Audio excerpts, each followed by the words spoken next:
invite on stage, you and them, and the long journey. Would you like to share what's coming up, or do you want to invite them? First of all, sorry for turning up so. Actually, I was not supposed to do this, but these personalities are like that we have to do justice in terms of what they stand for.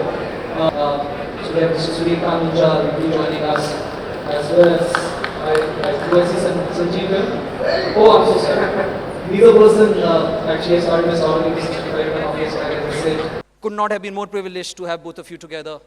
Ladies and gentlemen, Mr. Sunil K Munjal, Mr. Sanjeev Bikhchandani.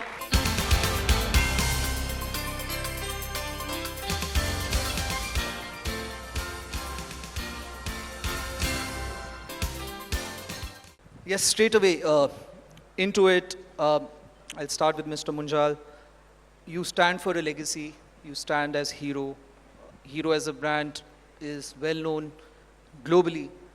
And as Hero Enterprises, the evolution has been to keep on investing in those kind of business. What's the India opportunity all about, Mr. Munjal? So, first, thank you very much for inviting me. And that was an interesting session before hours. We could have gone on a little bit more. We could actually have skipped this session. We could not have. No, but how does it feel to bat after Rahul Dravid? That's a tough one. So I think all of us are quite fortunate to be in India, to be alive and in India at this moment in time. It is a fairly historical period that we're going through. For a long, long time, we used to talk about India's greatness in its long distant past or its potential. The reality is that potential is here and now. We are actually living it every day. So it's a super exciting time to be around. And what you do is actually making the new India what it needs and deserves to be. So I don't look at an opportunity in any one sector or any one corner of India, and that's also the beauty. As we heard about sports persons coming from around the country, I was in Ludhiana a few days ago, and I come from Ludhiana, as you know, and I got a message from my neighbor that his son wants to come and meet with me. So he says, "Uncle, I've developed this amazing software. Can you help us, support us to build this into a company where any student coming out of school can, at the click of 2 or 3 buttons, figure out which college, which university to go to with all the data in there." So it's a dynamic, thriving atmosphere. At the driving power is what I like to call Middle India. We don't often realize we live in 3 different Indias. Actually, we live in a civilization. We are not a country. We're not even a continent. We are complex enough to still be a civilization where people live in the 16th century and the 22nd at the same time. So anything you hear about India is true, and the exact opposite at the same time is also true. As we realize the true potential of India, we are beginning to see the power of the energy that comes from people. The demography of India, which we used to say is a liability, is now being touted as our biggest strength. And it's not population you're speaking about, it's the overall growth of a nation, right? Because we naturally had saying that we've already become the populist. It's not about the population, it's the quality of that population which is matter. Oh, absolutely. And its aspiration, its drive and desire to do better for themselves and for their families, which is driving most of this. And the beauty is, we keep talking of India's young as the demographic dividend. We forget, we're also going to be the oldest country in the world in the next 6 to 7 years. We will have more people over the age of 60 than any country on the planet. And that is an amazing opportunity which is completely untapped so far. Amazing. Sanjeev, I actually want to dwell into conversation which you might not have spoken about in some forums. So I want to try to get into that kind of content. But tell us a bit more naturally on Naukri, and everyone knows about Naukri and InfoEdge Ventures and what you've done to the startup ecosystem, what you have done to Zomato. With due respect, I know how you backed the company throughout cycles. We've been all very, very strong admirer of what you've created. But what's gone behind? What's the personal sacrifice, which very few people know, because every entrepreneur, it's about celebrating entrepreneurship in India, right? What's gone behind in terms of creating all of this? Yeah, look, I don't do stuff top down. So I don't do this macro analysis, India का क्या होगा. I do it bottom up. ऐसे बस इस हफ्ते क्या होगा, ये sale होगी नहीं होगी, इस महीने क्या होगा, इस quarter क्या होगा, and can that guy succeed? If he can succeed and looks good, back him, right? So we didn't do any much planning before we invested in Zomato or Policybazaar, two of our biggest successes as investors. Sarav was here earlier the day. Sorry? Saravir was also Yeah, here yeah. earlier the day. So you know, we meet 1,000 entrepreneurs a quarter. We're a team of 10 or 15 people. We look at 1,000 companies a quarter. If something looks good, we might back it. Now, looking good means there's some traction, there's some, you know, it looks like the customers want it. It looks like the team is good. It looks like the team is committed, right? I don't look at market size. A country You don't actually need to. A country 1.4 billion, the market will take care of itself, yeah, and over time, right? So I don't do TAM. TAM kya hai? TAM. When Zomato, there was no TAM. There was no market for a restaurant listing site. But it looked useful, so we backed it. Policybazaar, there was no insurance comparison product. It was not done, but it looked useful. We did it. So when you invest behind potentially category creating companies, what you're saying is there's no category, they will create it. Okay, so, you know, मैं India का ज़्यादा सोचता नहीं हूँ when I'm doing the analysis. मैं उस founder का, उस team का, उस value proposition का, उस business का सोचता हूँ. And actually, Okay. And then, you know, sacrifice तो होता है यार, सब जगह होता है. You know, in the beginning you sacrifice money and time. If you make some money, then you begin to sacrifice more and more time. yeah, Sanjeev, and let's stay on that, and I'll get Mr. Munjal into it. You keep on talking about customer passion. That ultimately it's the customer who has to finance you, it's the customer who has to validate you. Yeah, so What are the processes to be followed in order to, and what you see in those businesses? I want to say, okay, this team, this business has got customer passion going for themselves, right? You've spoken about customer passion a lot. Yeah, so look, I grew up in an environment where there simply wasn't enough capital, and there was no venture capital, right? Which will back a startup which is risky, right? So if you didn't have money, you had to get it from your customers, which means that you produce something which the customer wants and will pay you in advance. Which means your product has to be... Is it that easy, Sanjeev? No, it's not easy. But if you're doing something which people want, and you're unique. So how did I stumble upon our first idea? Our first idea was a salary survey. Now, lots of people do salary surveys. Right? But what was my salary survey? What was our salary survey? So when I was finishing at IIM Ahmedabad, you know, I noticed at the placement time that two companies, Hindustan Lever and Citibank, got into a really competitive situation trying to hire the same people. And all sorts of rules were broken by them, you know, to make offers, to get them to sign. And when I saw that conduct, and I was helping out in placement. I had volunteered to help out in placement. So I was inside the rooms seeing all this.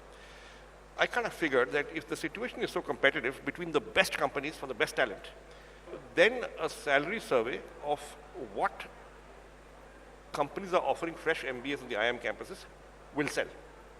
So I had got that customer insight. I had observed these guys. Okay, and that's what we did, and it sold. So if your customer is telling you something, your market is telling you something, you know, where did I get the idea of Naukri from? I used to observe all my colleagues in my last job. They would read Business India from the back because there were 35 to 40 pages of appointment ads back.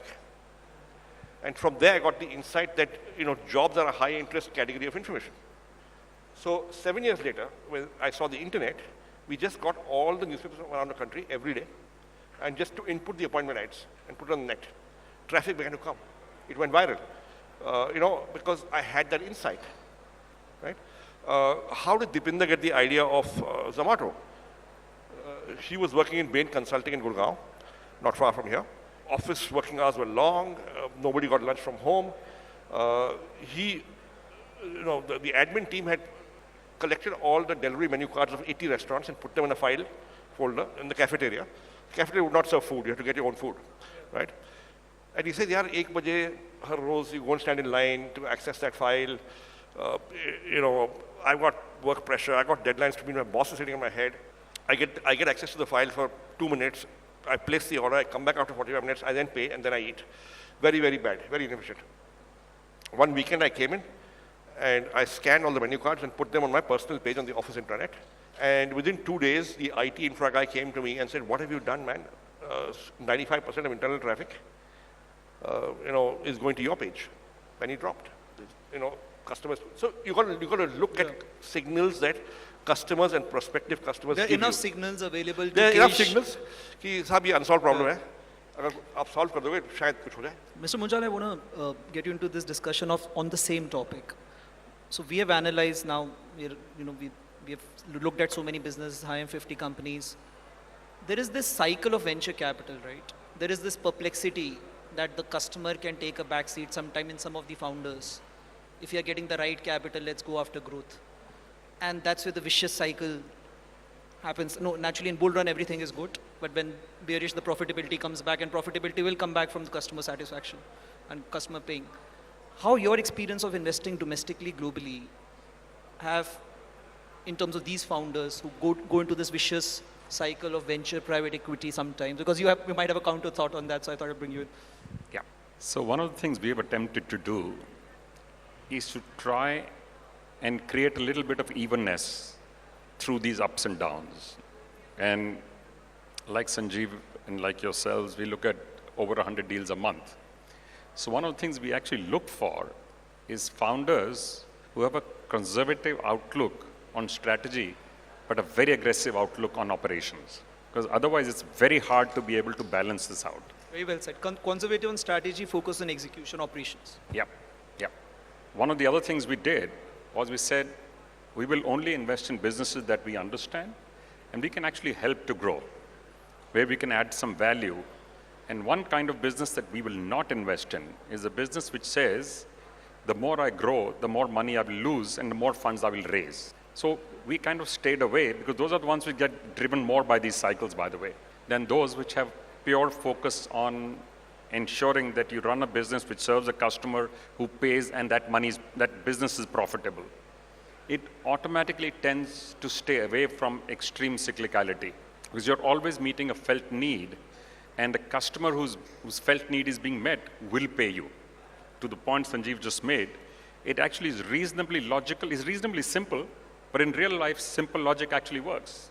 So there are 4 or 5 things on which we have focused, and we find that allows us to stay a little bit away from the extremes and try and find a large middle that is able to then continue to rise to the top. And we do this by trying to figure out founders who are completely passionate about what they do. We look at their ethics and integrity. We look at their ability to work with teams, because they're sometimes amazing founders, but they have no ability to work with others, so they can't scale up. And we also like businesses which demonstrate potential to get to leadership positions. And also for us, it's an essential requirement that it must have a massive positive social fallout. If it does not benefit society, we're not interested in investing. It's not essential for us to invest in every business. There are lots of people That's who the ethos who you will carry fund. as an enterprise as well. That's a So very this integral comes part from of it. our legacy. Since you mentioned our entire set of businesses that were set up by our elders, my dad and his brothers who started Hero Cycles and then the rest of the businesses. So we've not changed any of the philosophies. In fact, we actually insist that we stick to this even when we hire people in our own companies. This is a part of our business that's nobody's allowed to question. Everything else you're allowed to change. Absolutely. System, process, technologies will change, but this is not open to question. Let's stay on that values, and I'm a very big fan of sports analogies in business as well. And Rahul Dravid mentioned that. He said that character in stress scenarios, which we have gone through as an Indian team recently, matters. How do you gauge? How do you gauge integrity, character, and the elements which you have mentioned? How do you gauge that in the founding team? You have backed so many businesses, Nykaa you were very early, and other businesses. How do you gauge that which are the elements of the business cycles it has to go through? And then we'll come to Sanjeev on that. First, we've been very, very lucky, I have to tell you. We are kind of blessed that vast majority of the companies that we backed, and by the way, we take only minority positions. So we're actually backing founders and management teams. We were always available to mentor founders, promoters, And we're always available to support management teams. We actually tell them to come to us with any problem they have. And the problem could be logistics, branding, technology, manufacturing, marketing, whatever it is. And if we have the talent inside, we will support them. If not, we will find it for them. Let me tell you a little bit different, give you a little bit different example. We run a university just outside of Delhi in my father's name. It's called BML Munjal University. We have a portfolio company which has come out of that university. Very good. So it's rated now the most innovative university in the country with the highest experiential curriculum in the world. What we have done is, while it's run like a typical American liberal arts university, we've got core subjects, we've got lots of electives, but we've made 5 of the electives compulsory. So the theme that runs through all of our initiatives, business, non-business, for-profit, non-profit, is exactly the same. We run our non-profits exactly the same way as we run our companies. Same governance model, same process, all of them have ERPs, and we try and bring the top talent in. So the compulsory electives are, first one is ethics and moral dilemma, because it's a huge problem today. So one of the things that all of us look for is ensure that you find ethical leaders. The second is design thinking. How do you approach anything in life for a potentially better outcome? The third is soft skills, compulsory for everybody, every student in the entire university. They have to learn attitude, etiquette, communication skills, so it enhances their ability in life to be successful. The fourth is physically doing social work to learn empathy, because the reality is all of us in this room live in a bubble. We often do not have a clue of the challenges that the 90% of the people on this planet face, including 90% in India. Because you have 900 million people in India who live the same standard as sub-Saharan Africa. You have 45 million people who live the same standard as the top of Europe. You have 450 who live the same standard as Indonesia. So you're actually living in multiple countries at one time.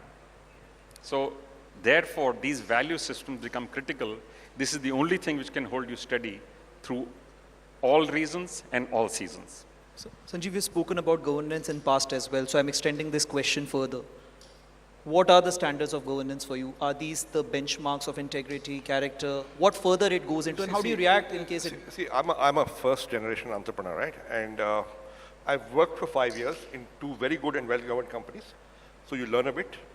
Hopefully, I inculcated some values from my parents, from the school I went to, from the college I went to, and so forth, those stay with you. But when you start work, it's different. When you become an entrepreneur, it's even more different, right? Because you're confronted with choices. You're confronted with choices which, if you say yes, you will make some money, but then if you say yes, maybe you'll become that way, right? A very simple thing. So I quit my job in 1990, and I had 2,000 rupees when I started, only, right?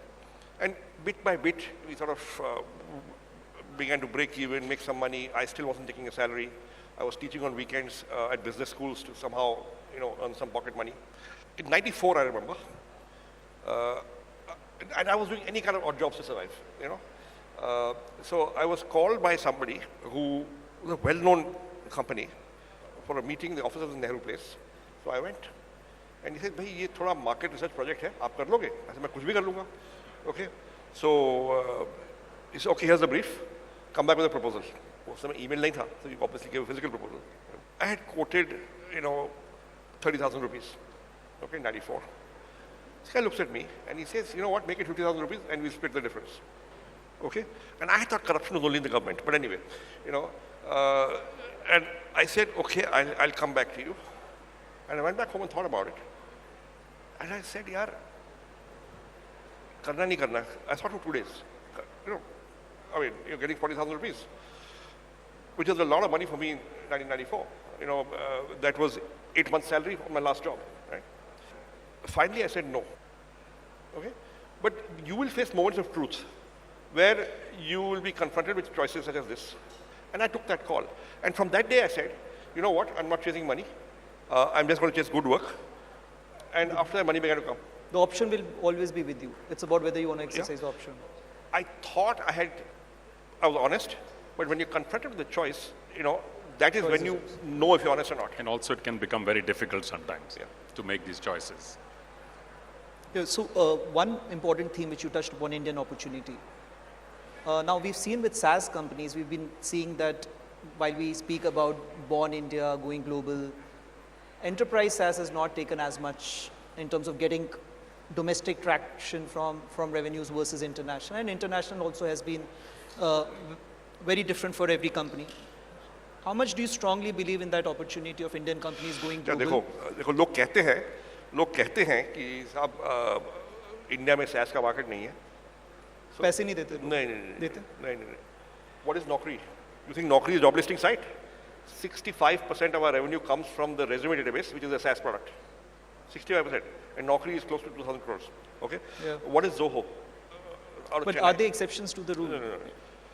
No. You tell me which SaaS companies have gone from India and become big in the US.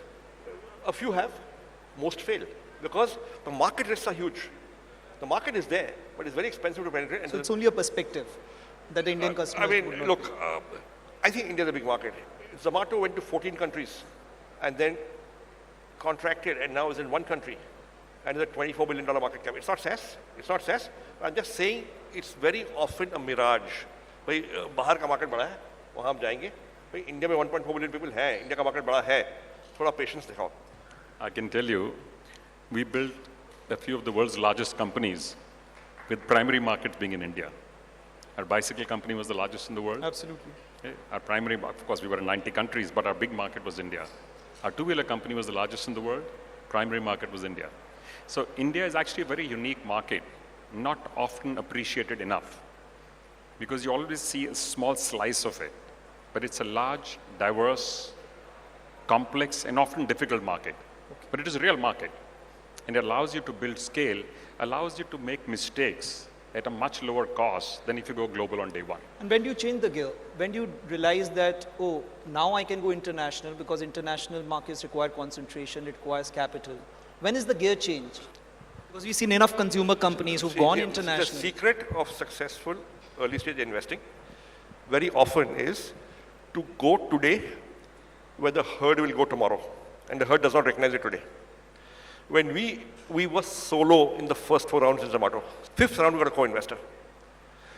When we invested in Policy Bazaar, there was no category. Nobody thought of it. So for us, we are contrarian. If there's a SaaS company that says we are focusing on India, we look at it very closely. Because we have seen our SaaS grow big in India. Right? A SaaS company which says we'll go to the US, we are very skeptical, because it's a very expensive market to penetrate. It's very high risk. Okay, whereas SaaS companies in India can actually break even on a small scale. And then if you're patient and we have a 14 plus 2 year fund or 12 plus 2 year fund, and otherwise we invest in the balance sheet, which is perpetual capital, we can wait forever. We went into Policy Bazaar in 2008. We are still there. 16 saal. We went into Zomato in 2010, we are still there, 14 saal. Yeah. Okay? So India, you need patience. Especially for consumer, you mentioned enterprise, but for consumer companies, when do you change the gear? Because consumer companies can see that international can be an opportunity. The market will tell you, yeah. Exactly. So you actually start to see at a point that your ability to produce is more than your ability to push the product in the local domestic market. That's one big signal. Second is, as you start seeing success in different product styles, models, and market models, that is a very good time to start testing the markets outside. And technology and communication that we have over the last 15 or 20 years is bringing that period closer and closer, much closer than it used to be in the early days. That is for certain. Because there are companies now who start off on day one straddling this and the outside markets. If a company comes to you and say that we are prepared to go international, what are the elements you're looking at?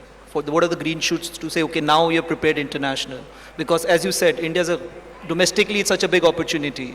When do you balance it out in terms of now's the time to change the gear or not? Because it will require concentration. You can't build an international business with that. Absolutely. So the way we look at it is, we would look at it as two separate businesses in our assessment.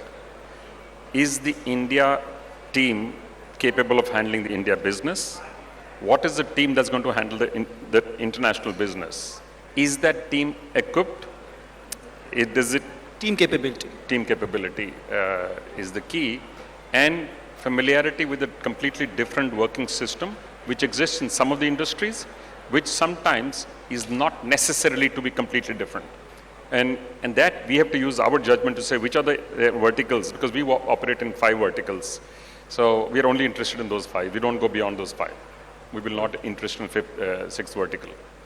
Those we've studied quite deeply. Understand that you're against time, but I just wanted to get a quick perspective on when an investor steps in. Since we mentioned about character and the businesses can change hands, it will go through circumstances. When should an investor step in or press the paddle and say, this is where I draw a line and I come in if required? We have actually never ever precipitated a change in management of the company. We've done 100 startups. And I have seldom seen a company succeed when you change the management, okay, in India at least. There are cases in the US, I know, Cisco's a celebrated one, but मैंने कभी देखा नहीं है India में. So we have never changed the management. We always talk to the founders constantly. So our teams talk to our founders maybe twice a week, and we discuss with them and we give our view. And sometimes founders agree and listen, sometimes they don't, and it's fine. I remember, I have no problem if a founder disagrees with me and does not do what I say, as long as he's right. Because there's no guarantee I'm right, yeah. Zomato has gone through a journey in itself. Yes, Zomato, yeah, I used to, or every 10 ideas I would give, maybe 1 or 2 get implemented. It's okay. So Zomato, I remember, I used to keep opposing the international expansion, and I was right, and they ignored me, and it was fine. And then I was negative on the expansion into food delivery, and he said, no, I'm doing it. And he went and did it, and he was right. And he was massively right. And that's what has built this company. So yeah, kudos to him. While you're a minority investor, by the ethics and the stature which you carry, where do you step in, if required? So I'm going to go to another story. To your earlier question, I'll come back. So we have zero tolerance on integrity issues. If that is an issue, that's the time to ask for a change.